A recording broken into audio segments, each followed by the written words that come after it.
2 perish in Qatar light aircraft crash. Local crops, food supplies under control, unaffected by El Nino phenomenon.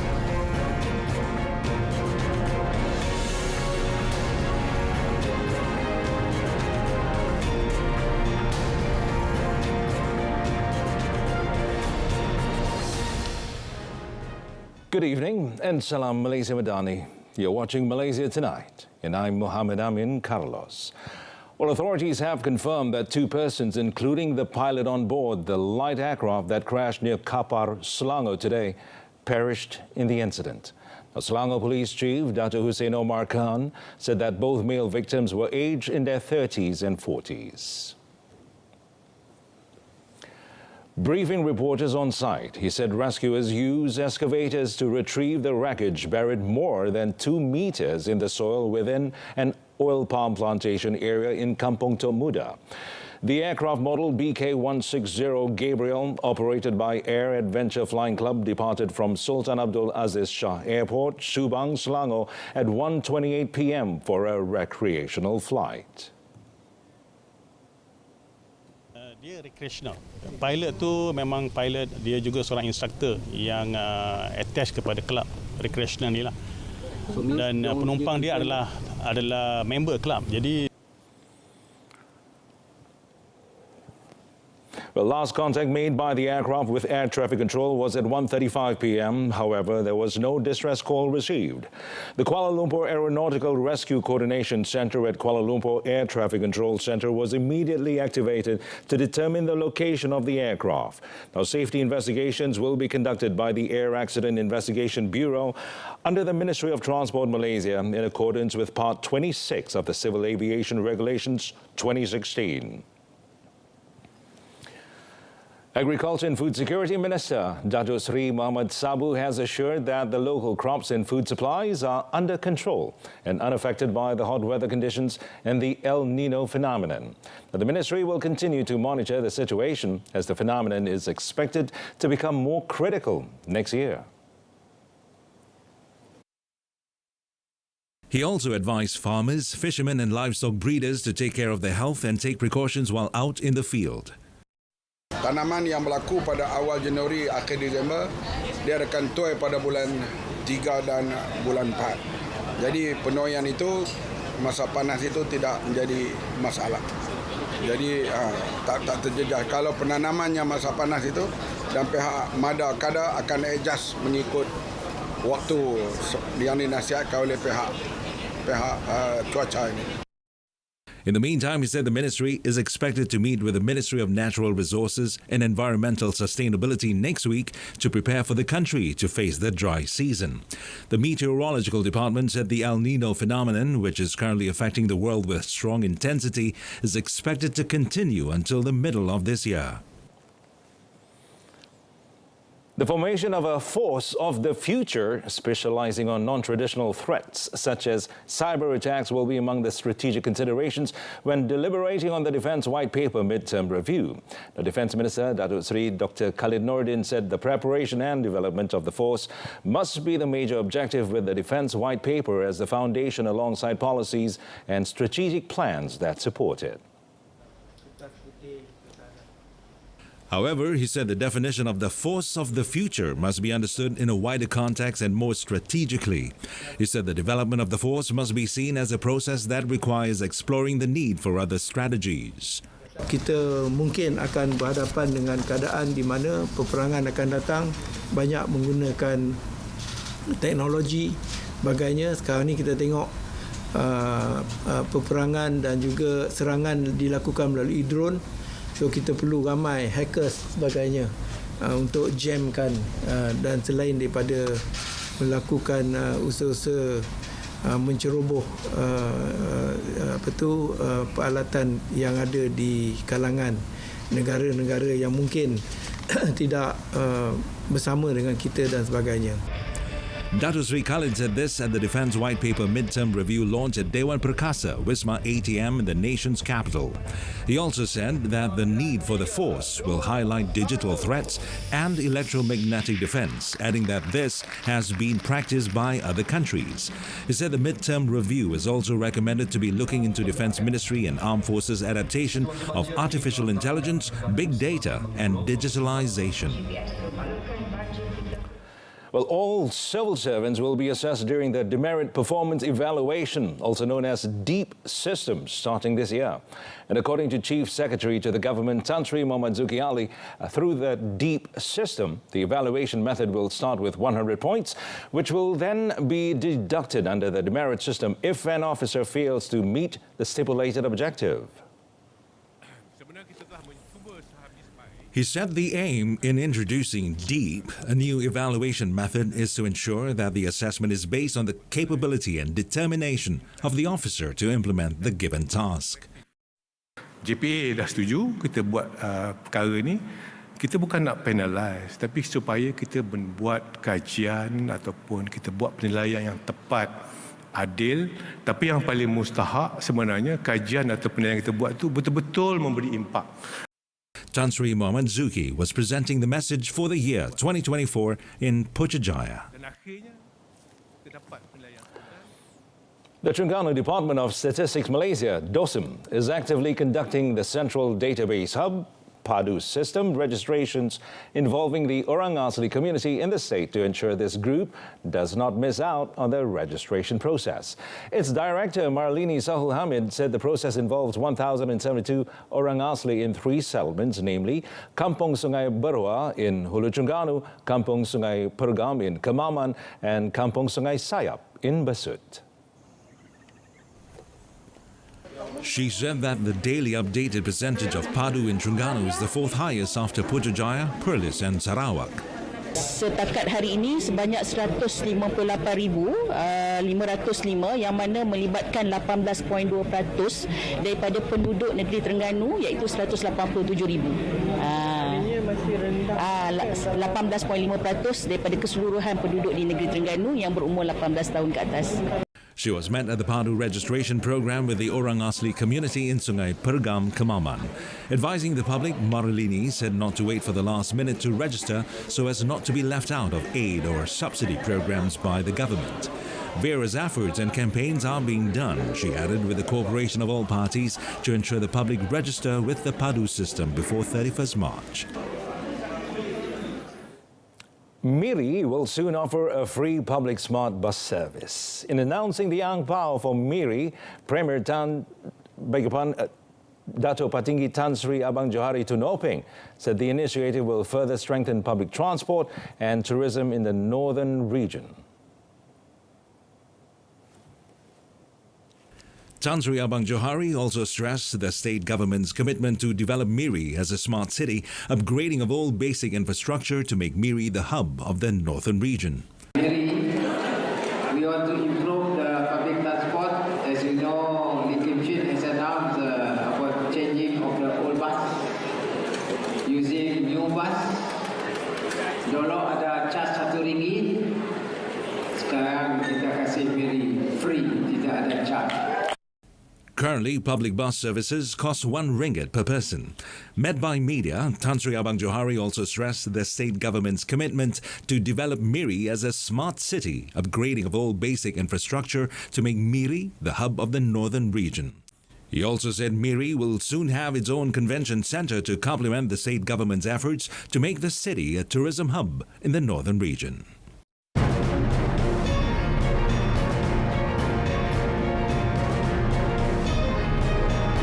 Coming up, foreign buying of Malaysia equities tripled to 400 million ringgit.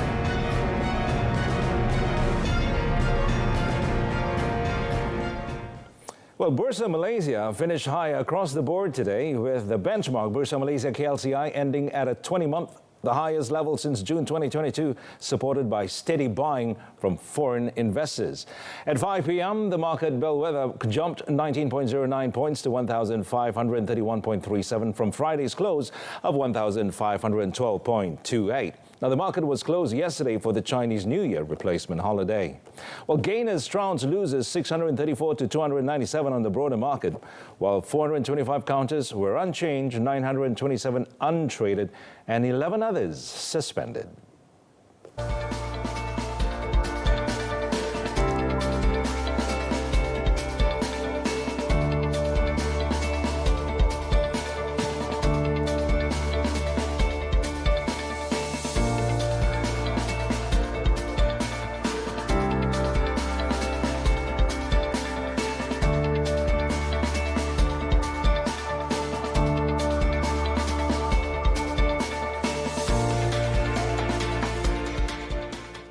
Well, meanwhile, MIDF research reported that foreign investors maintain their net buying streak on Bursa Malaysia with an inflow of 400.7 million ringgit, marking the third consecutive week of net purchases. Now, in its fund flow report for the week ended 9 February, the research house said foreigners recorded net buying every day, with Tuesday witnessing the highest inflow of 188.9 million ringgit.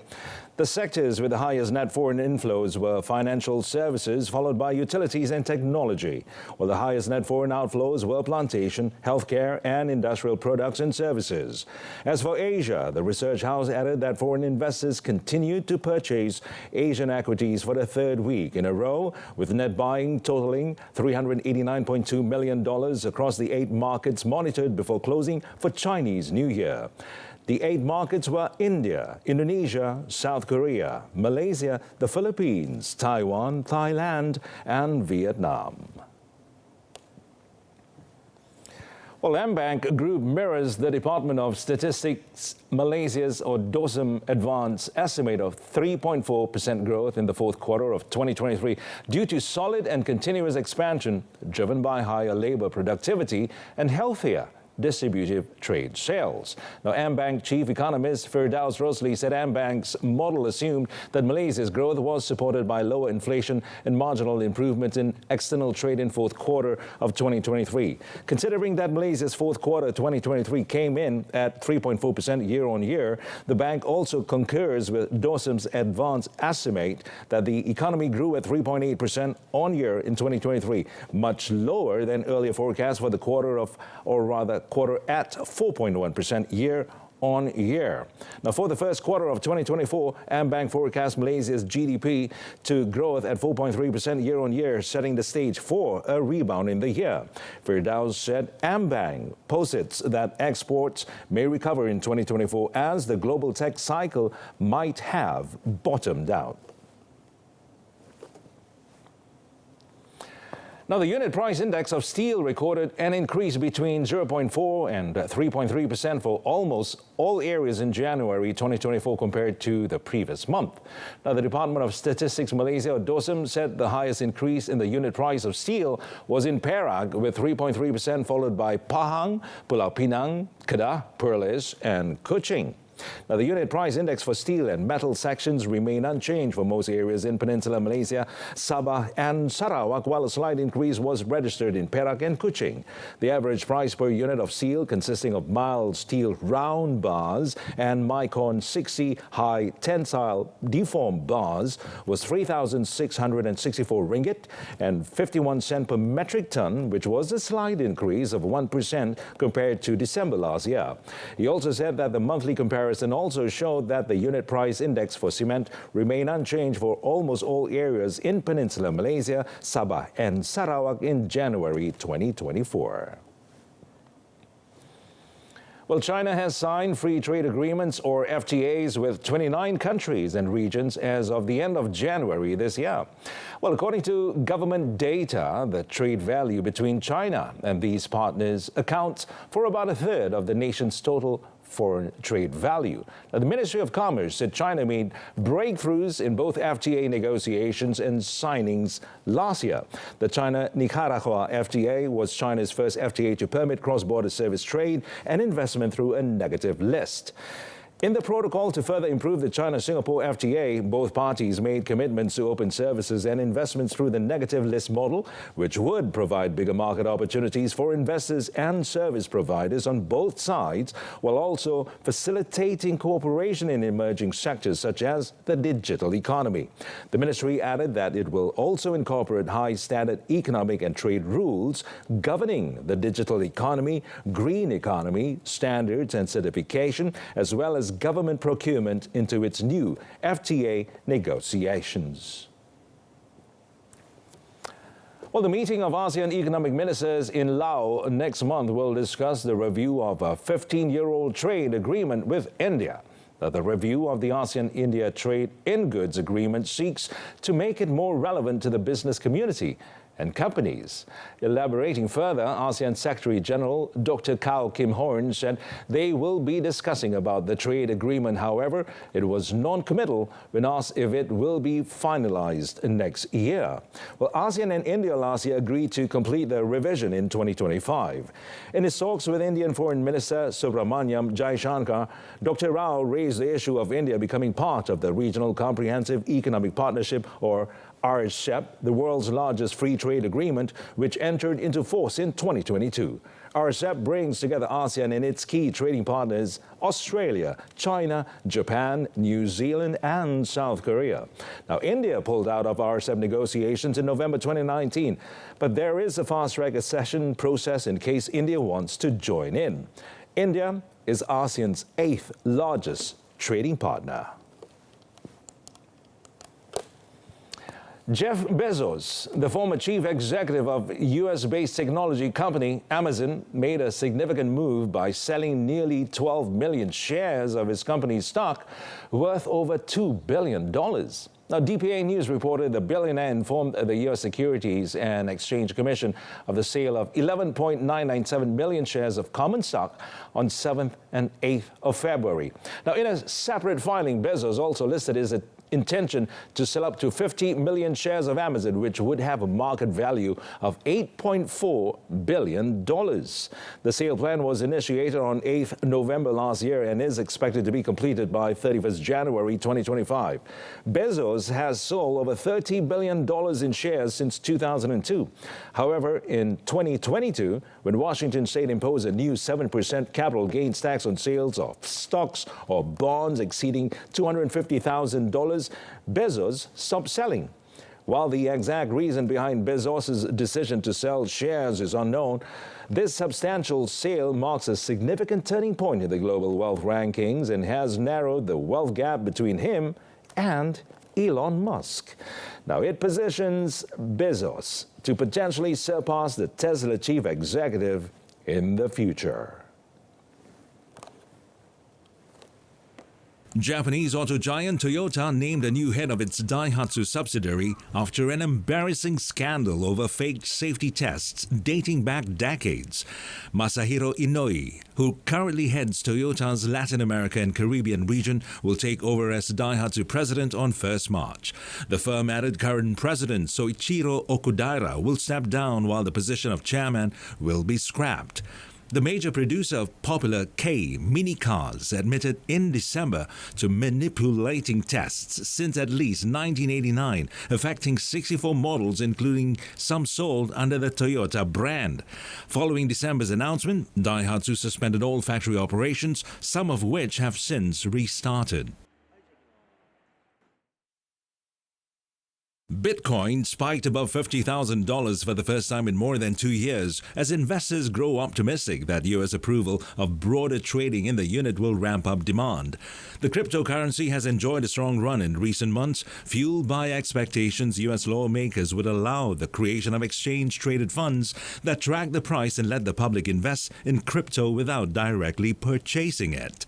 After initially dropping in reaction to last month's green light by Washington, Bitcoin has rallied about 25% since 22nd January, and observers were optimistic about the outlook. The Indonesian rupiah touched a near one-month high today ahead of the country's presidential elections, while most Asian equities rose as investors awaited a U.S. inflation report that could give more clues on the Federal Reserve's rate cut timing. The rupiah inched 0.1% higher to reach its highest level since 16th January, while stocks fell 0.9%. An analyst at Sumitomo Mitsui Banking Corporation said the focus is on how much Prabowo Subianto, who has the largest support of voters according to the polls, can have the lead in order to prevent a runoff. A runoff election means that political uncertainties will remain longer, which will weigh on the Indonesian rupiah. The stability of the rupiah has been a key concern for Bank Indonesia, with the central bank saying the room to cut rates is dependent on the currency.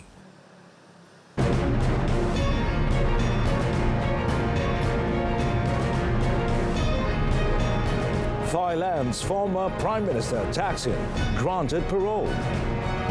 Coming up in our foreign segment.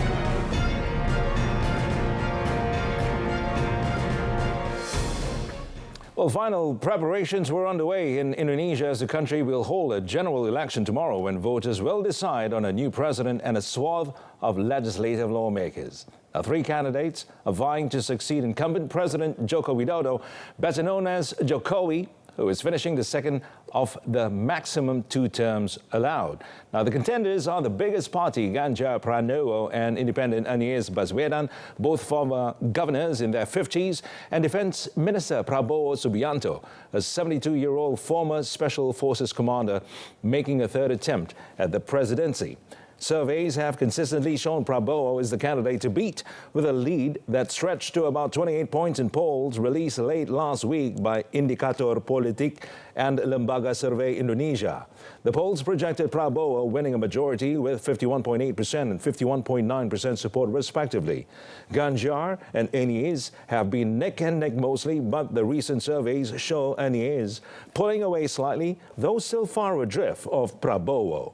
More than 200 million of the 270 million population, the world's 3rd largest democracy, are eligible to vote.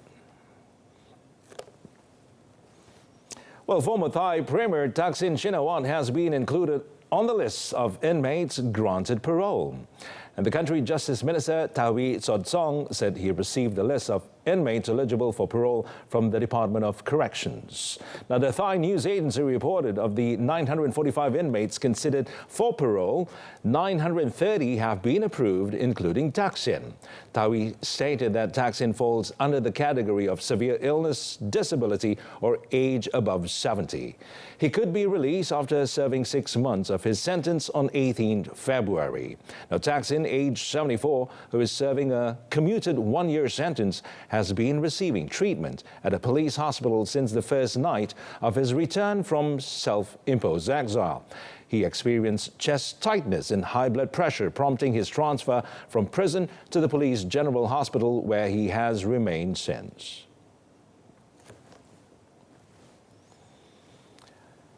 Indian police fired tear gas shells at crowds of protesting farmers as they began their new march for New Delhi to protest crop prices. Now, the march comes months ahead of national elections in which Prime Minister Narendra Modi will seek a 3rd term, with farmers forming an influential voting bloc. Now, farm unions hope to force the government to make a law committing to provide higher state support or price guarantees and honor promises to double farmers' income.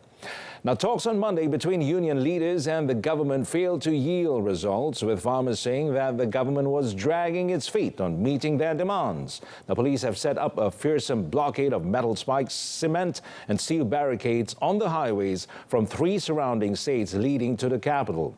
Now, while public gatherings of more than 5 people have been banned in the capital.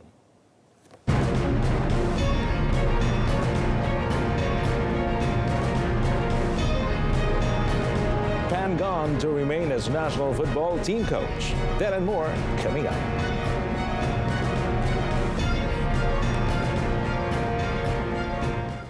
Well, there has been no official request from the Korean Football Association, or KFA, to the Football Association of Malaysia, the FAM, for Harimau Malaya head coach Kim Pan-gon to return to his country of birth.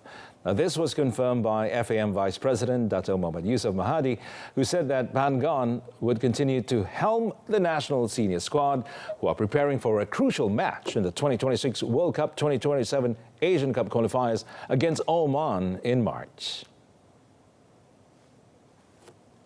Memang Korea pun masa tu bagi kebanggaan kepada kita, bagi meningkatkan pasukan nasional kita. Itu semangat Persatuan Bola Sepak Korea pada ketika itu apabila mencalonkan Kim Banggon ni untuk bersama dengan pasukan Malaysia. Jadi saya fikir tak mungkin Persatuan Bola Sepak Korea panggil dia balik dalam keadaan kita memerlukan ataupun usaha yang telah dilakukan Kim Banggon ni menampakkan perubahan yang agak ketara. Jadi kita pun telah sambung konsep Kim Banggon ni. Kalau Korea nak ambil kan, kita pun akan tak fikir dia boleh ambil lah dalam keadaan sekarang ni. Dan perancangan kita dengan Kim Banggon ni panjang sebenarnya. He said this at a media conference after the 10th FAM Executive Committee meeting for the 2021-2025 term, which was also attended by FAM President Dato' Hamidin Muhammad Amin. Pangong's name went viral on social media recently with claims that he is being recalled to South Korea to help rebuild the Taegyeok Warriors' shattered reputation after failing to end their 64-year wait to lift the Asian Cup. Youth and Sports Minister Hannah Yeoh will hold a meeting with the national diving squad soon to further understand the internal turmoil that has been affecting the team, resulting in the athletes' performance to be affected at the World Aquatics Championships in Doha, Qatar last week. National diving queen Dato' Pandalela Rinong revealed to the media yesterday that there have been issues within the national diving squad leading to the failure of the team to secure a slot for the 2024 Paris Olympic Games. Pasti rasa kecewa, tetapi saya nak dengar dulu penjelasan daripada Persatuan Sukan tersebut kerana mereka mempunyai jurulatih technical director semua. So MSN sedang membuat arrangement untuk jumpa mereka lah. Pandalela failed to qualify for the synchronized 10-meter platform event alongside a partner, Nur Dabita Sabri, after finishing the final in 12th place out of 16 diving pairs. Only the 4 top pairs qualify for the Paris Olympics. Isu-isu sukan tempatan di pelbagai arena, pelbagai gelanggang. Pencapaian dan kontroversi akan dikupas dan dibincangkan dalam Planet Sukan setiap Ahad 10 malam di TV1 dan saluran sukan RTM. Saksikan juga secara penstrima langsung di RTM Klik. And that concludes this edition of Malaysia Tonight. In our top story, 2 perish in Qatar light aircraft crash. Till then, I'm Mohammed Amin Carlos, and from the river to the sea, Palestine will be free. Thanks for watching.